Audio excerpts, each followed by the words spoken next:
Hi, I'm Sarah Sherman. I'm a special ed teacher who is figuring out how to do this whole remote learning thing just like you.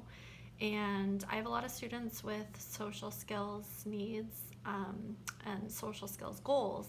And there's so much out there right now as far as self-regulation type things with mindfulness and breathing exercises. But I was trying to figure out how to bring more targeted lessons to my students remotely. So I wanted to share a lesson that I did with a bunch of my students that was pretty successful. This lesson is about perspective taking, and it's for students who struggle with taking other perspectives besides their own. So it could be just seeing things from a different point of view. With younger kids, it could be the child who thinks that they need to be first in line every time. They don't understand how others would want to take a turn. It could be the older student who just assumes that you're in their head and understand that they're really upset because of something that happened at lunch. And again, taking that perspective between teacher and student, not being able to see things through other people's eyes. It could be because of trauma, it could be because of a disability. It doesn't really matter. It's still a lack of skill, and it's a necessary skill for life. So it's something that I figured out we can work on remotely, doing an activity that I call the blind draw.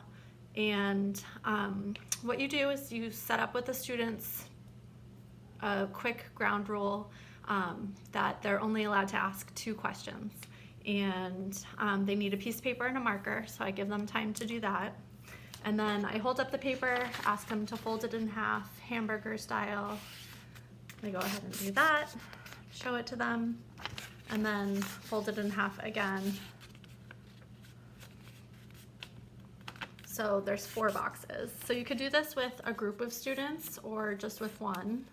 And then they open it up. I always have them check and count how many boxes. And then we just jump right in. I don't tell them too much because I want to kind of throw them off a little bit. So it can be kind of hard for the kids who are trying to do things right. And that's again why I have the 2-question rule. But we just start by saying, I'm gonna ask you to draw a picture. Just follow my directions. Remember, you're only allowed to ask 2 questions. So I do the picture with them, but they can't see what I'm doing and I can't see what they're doing.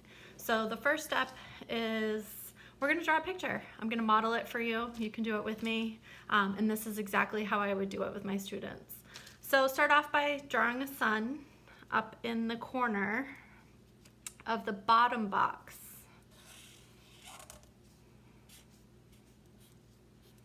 So draw a nice big sun.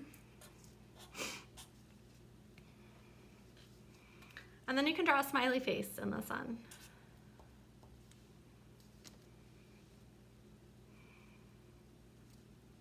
This is where the kids will start asking which box, left or right.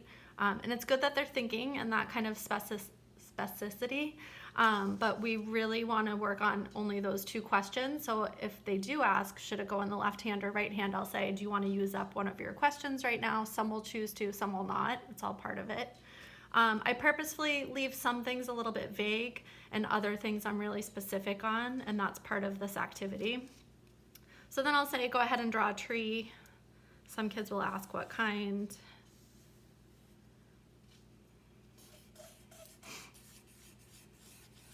My kids love to draw with me because they know I'm a terrible artist, so it makes them feel good.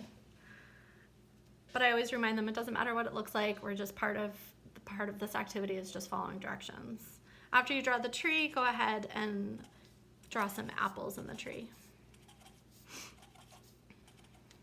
This is where you'll find out whoever drew a palm tree or a Christmas tree, they'll be like, wait, apples? That doesn't make sense for this, and they'll try to start over. The other rule I forgot to say, I don't let them use an eraser and go back and change anything. What they draw is what they draw. Then go ahead and draw a branch with a swing coming down from the branch.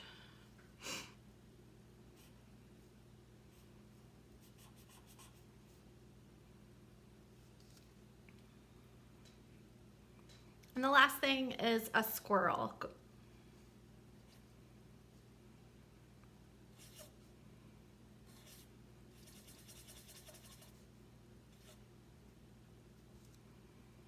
Oh, and I forgot, a couple birds. How about 3 birds?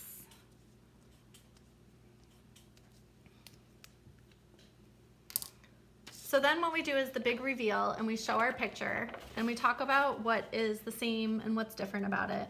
See, I told you I wasn't a good artist. So we would go through this. I'm gonna fold this just so I don't block myself. So we would go through and talk about what's the same and what's different.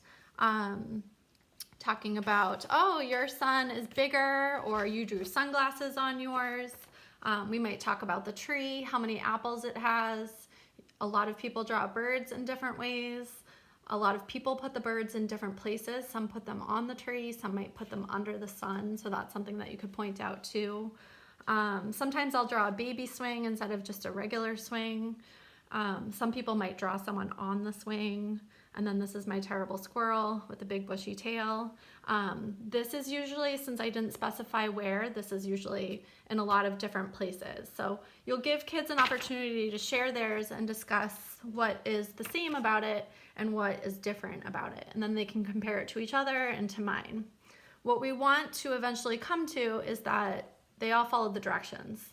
They drew a sun, they drew a tree, there's a branch with a swing, 3 birds, there's a squirrel. And I just make this up drawing things that I know they know how to draw. I wouldn't pick something too tricky. And but you can do anything you want, anything your students are comfortable with. They try to get me to draw Pokemon and it's terrible. But anyway, we're talking about what's the same about it, what's different about it. And we want to get to a place of understanding that even though we followed the same direction, I was picturing one thing in my mind, I was thinking certain thoughts, and they were picturing something else in their mind. Both are right because they followed the directions. There's no wrong. It's just different. And that's really the key point here, is for kids to understand that we're coming from a different mind and we think of things in different ways. If you're familiar with the social thinking curriculum, that's a lot of what that's based on, is just understanding that others have different thoughts or other thoughts than what's happening in your own head.